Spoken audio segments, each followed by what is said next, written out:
Hello once again, this is Adam from Alaska Cut the Cord.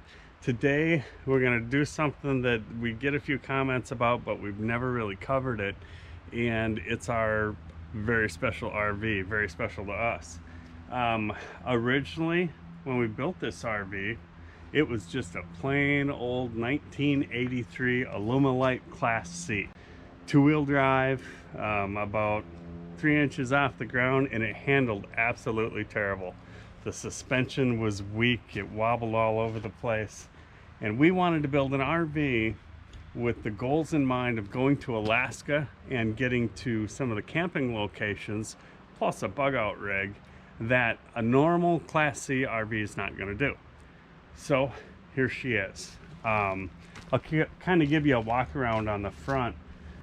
I built the custom brush guard for it because I needed to mount I think it's a super winch, 12,000 pound winch up front. This is a standard winch mount and a Haas Fairlead because it's all synthetic line on it.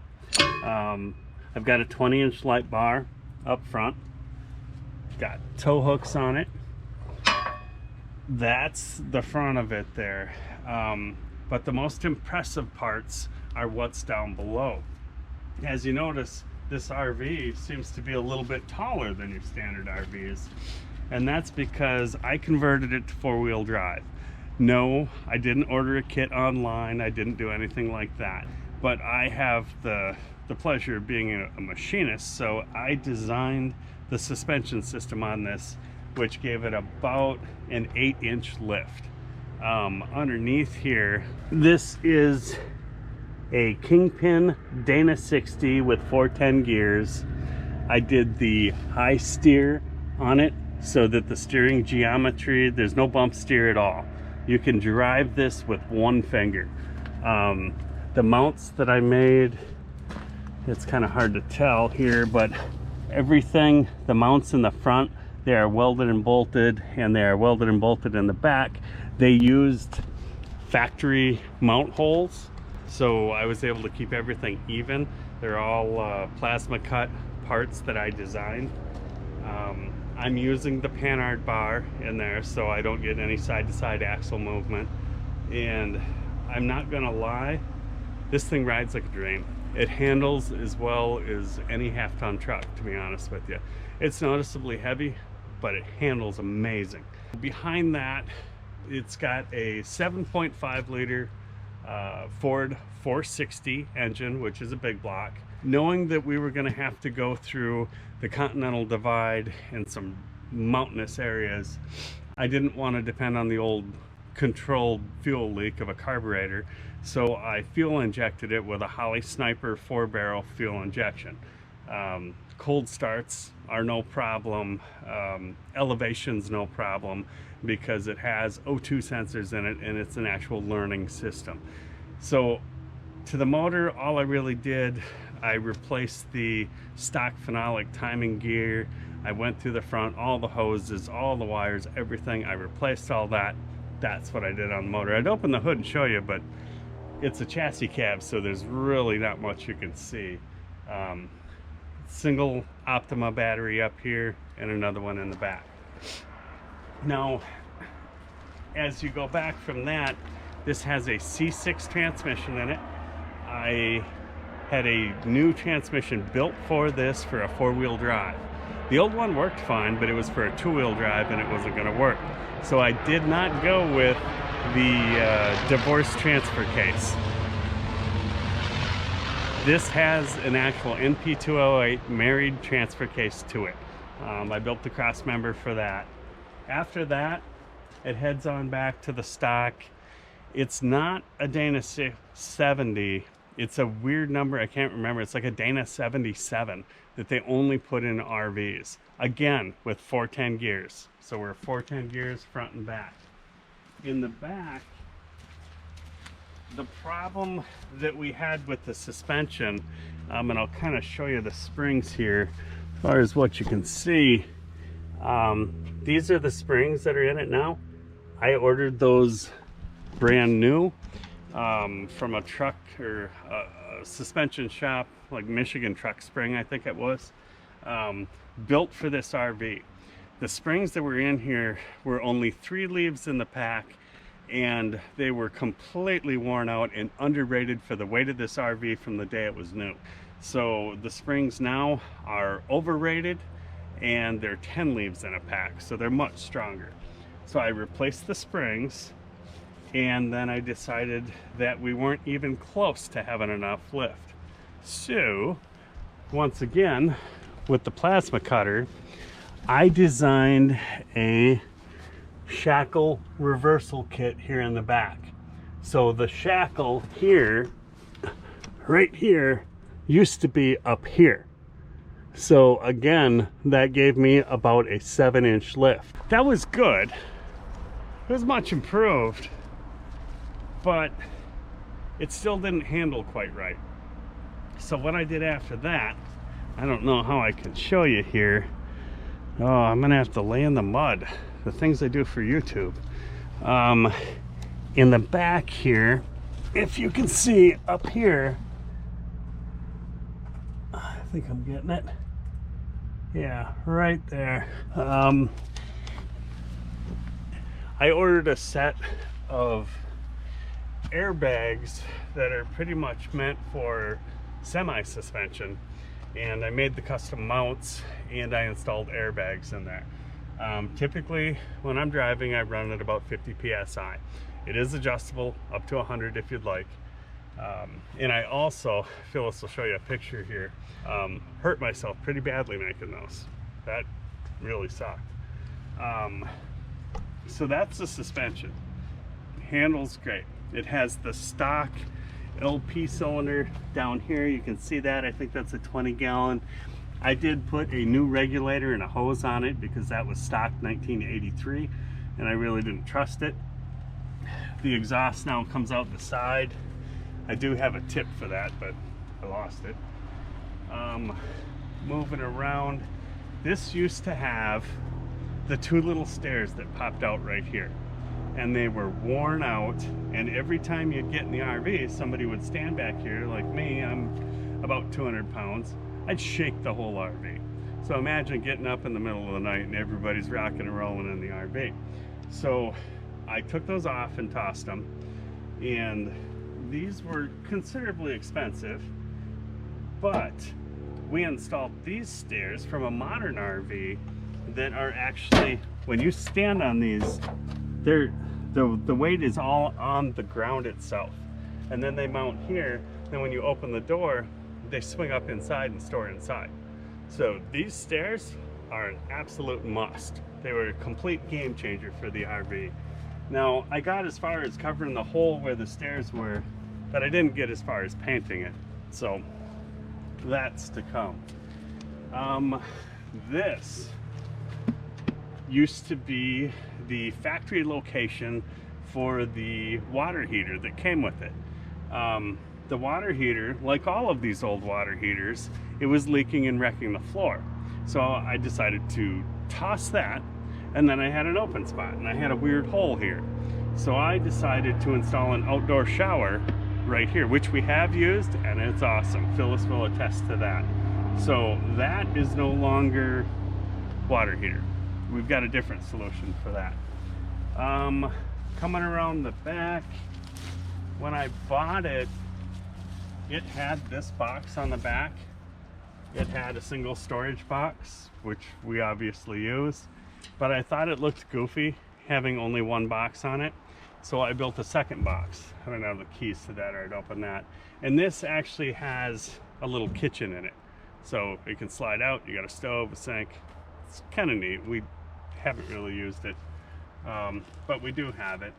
I installed a hitch in the back, and this tank, you might be wondering, what in the daylights is that? That is actually for, I've got a diesel heater, a Chinese diesel heater in there. Eberspacher makes them, different companies make them, but the Chinese diesel heater at Amazon's about 150 bucks, comes with everything, and it comes with this tank, and that's all you need. So we've got 2 sources of heat. I know you're thinking right now, this sounds like it ought to be about 18 videos, but unfortunately I didn't videotape anything in the process of building it, so you get to see it now in the almost done state. So coming around the back, you've got a gas tank, this is your power connection here, and then over here we've got our generator, which when I bought it, it worked for about a day and then it never worked again. So I got it fixed up and it runs off. It's fairly quiet. Yeah, there's the generator. And then of course, there's another battery up here.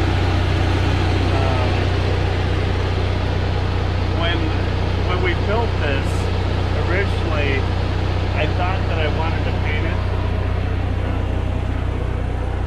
I thought that I wanted to paint the whole RV. I was going to go a different color, and I took a little bit of time and I did some polishing on it, and the stickers, like the orange stickers on here, these were all really super faded, and they didn't hardly have any color to them anymore. And I buffed the whole RV out, and I know it's a little bit dirty now, it's been sitting for a bit, but yeah, it turned out great, and I'm going to keep it exactly the way it is. I think it looks better factory. The tires on here are 235 85 16s. One of the biggest challenges that I had to building this RV was, believe it or not, the rear wheels. If you've ever had to switch, most of these old RVs came with 16.5 inch wheels. You have 2 choices for 16.5 inch tires, and neither of them are good, and you can't get taller tires. So with this, I finally located a set of the proper wheels for it, and I put 6 brand new tires on it. So that is about it on the outside. The one other thing I did, I've got one issue with it. Like I said before, this is a Lumalite RV. The only reason that I built this RV, and I looked for it for a long time, is most old RVs like this are built of 2x2 wood construction. And if it hasn't, it will, that roof is going to leak. And when it leaks, it runs down the inside of the wall, it rots the RV out, and you have to rebuild them from the inside out. It is a lot of work. This, being an Alumalite, had no wood in it. All of your studs, one here, one here, one here, they're all aluminum, and it's all welded construction. So there is nothing to rot out. This is aluminum, the roof is aluminum, everything is. So that worked out great. However, the door that was on here it was a sad excuse for a door. It was made out of wood, it was falling apart, it was rotten. I built a new one completely out of aluminum. However, when it hit 60 below here this winter, the paint flew right off the door. I'm not sure what's up with that. It was primed and painted, but I didn't use a special aluminum primer, so that may have actually been the issue there. Other than that, that's the exterior of the RV. I did add some steps here on the front. As it turns out, it was just a little bit too tall for a normal person to get in it. We'll get in on the other side. But yeah, the steps are absolutely necessary. They worked out great. Let's go check out the inside.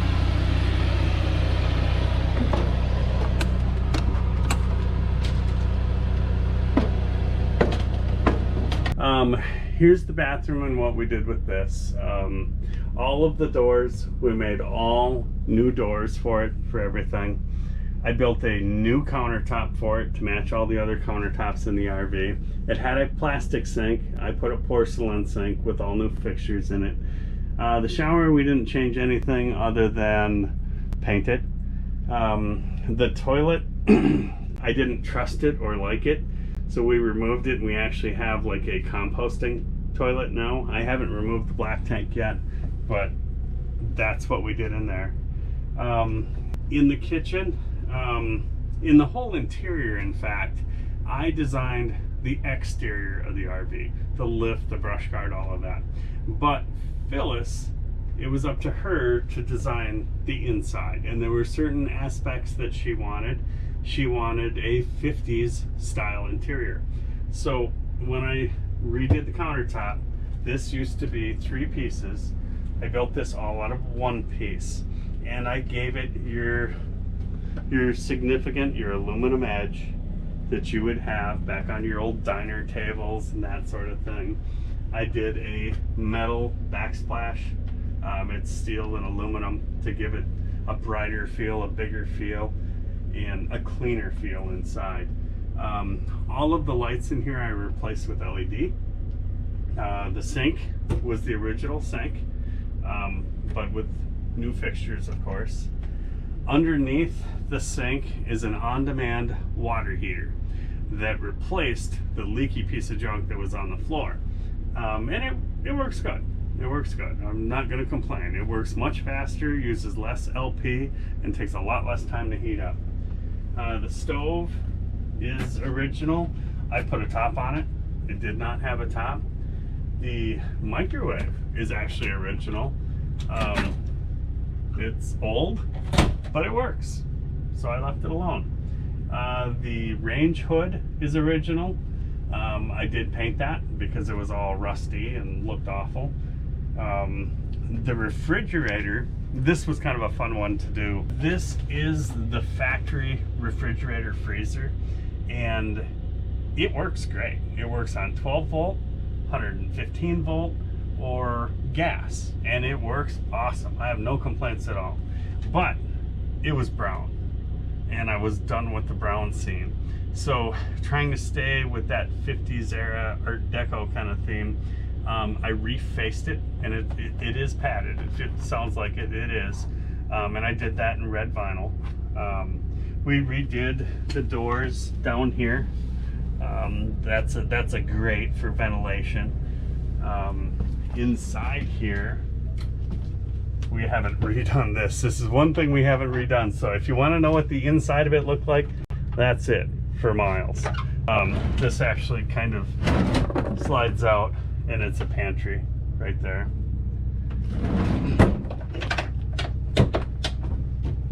Soft close hinges on that. As we move further back, this is the table, and I completely made a new top for this. And once again, I did the aluminum edge on it so that it has that 50s look to it. Phyllis made new cushions in the same sort of color scheme that we were going with. It looks just phenomenal. Up here, we redid all of this was shag carpeting. So I made all new panels, and it's got padding behind it, and I covered it with this headliner material. All new panels, all of this, the couch, this used to be a, well, even this one was when we bought it, this used to be a hide-a-bed. Well, I figured by the time you open this and you turn this into a bed and you got a bed up here, you're not going to be able to get up. So we eliminated that. We eliminated about 600 pounds because that thing was really gross, and I wasn't going to reupholster the whole couch. So we just purchased one of these from Walmart and installed it. It works great. On the side here, I have extra storage there. Jen, you know about that one. So we've got that. I did redo the floor. I bought some discount material, and it's awful. This is the worst floor that I've ever had, and I'm going to completely redo this floor this winter. It's not a good floor. It used to be carpet. Not anymore. Up top here, all we really did was paint it. We did install all new vents and new fans because the fans didn't really work. And this one here, that is one of the bigger fans. You can get those too that have a remote control. I kind of wish I would have opted for that. But it works great. It moves a lot of air. If the RV is really warm in here and you need to clear it out fast, open some windows or open the screen door, and you can cool it off about 15 degrees in here in about 10 minutes. Works awesome. Okay, we also, Phyllis made in an RV, when you go somewhere, especially in Alaska, when it's light for 24 hours a day, it can be really tough sleeping. So Phyllis made blackout curtains. These are actually blackout curtains that slide across here, so you can actually sleep. We've got blackout curtains up front as well, and we kept the stock mattresses. Now moving up here, if I can get to my sink from here. No. We kept the factory seats. I know they kind of look like a different kind of upholstery, but to be honest with you, there is not a more comfortable seat that you're gonna find in an RV. They're flex steel seats. They actually rotate 360 degrees. So if this curtain is all the way back, you can actually rotate the seat and face other people that you might have in here. I didn't do anything with door cards or anything like that. I did redo everything up here and above the door and down here. So all that padding is redone. All of that was shade carpeting, and it smelled like 1983. As far as up here, most everything is stock. I did add a remote control CD player with a little remote, and I had to put all new speakers in the RV because all of them were blown. They were the old paper cone and they sounded terrible. It does not have AC up here. It does have roof AC and roof heat, but no AC here. It had been removed when I bought it, and I didn't see a need for it in Alaska. As far as the dash goes, the only thing that is different is the Holley Sniper EFI, which will come up right there. And there you have that. You can see all of your functions, your battery voltage, everything that's on there. I can start it up for you. You can see what happens here quick. So it's got a tachometer right on it. It digitally shows your RPM, air fuel ratios, you know, your battery voltage is coming up. Yeah, it works awesome. The RV starts as well right now as it would if it was 80 degrees out, and it's about 65 degrees today. So the carpet, I did recarpet everything. You can see the addition of that's the transfer case shifter right there for the four-wheel drive. Yes, four-wheel drive works. Yeah, so let's and I've got about 80,000 miles on it, which is not too bad for a 1983. The motor runs like a top, runs perfect, better than it did before by far. This is not the factory AC unit. I did not add it, someone else had, because when we got it, these were cut to about here. It was really weird. I'm like, why do we have a gap? Well, because they put this in here. So this is your AC unit. It's either fan or air conditioning, and it works awesome. It will freeze you out of here. But there are a few things that need to be done to this. And they're going to be quite a bit of work, and I'm going to follow through with you this winter, and we're going to do those. One of them is the floor. The floor is awful. The floor has to get changed. I'm thinking about maybe doing a natural cork, something like that, something that doesn't move a lot with temperature variations. And then the worst part of all is the ceiling. Now, I talked before about you can have water damage and this and that. This RV had water damage in one spot, and that was in the kitchen, and I fixed that. But this ceiling, I don't know if you can show it, Phyllis. The material that the ceiling is made out of is the same material that they make your false ceilings or your lowered ceilings, the panels that are either 2x4 or 2x2. It's the same material, and the problem with it is it's only supported here and here.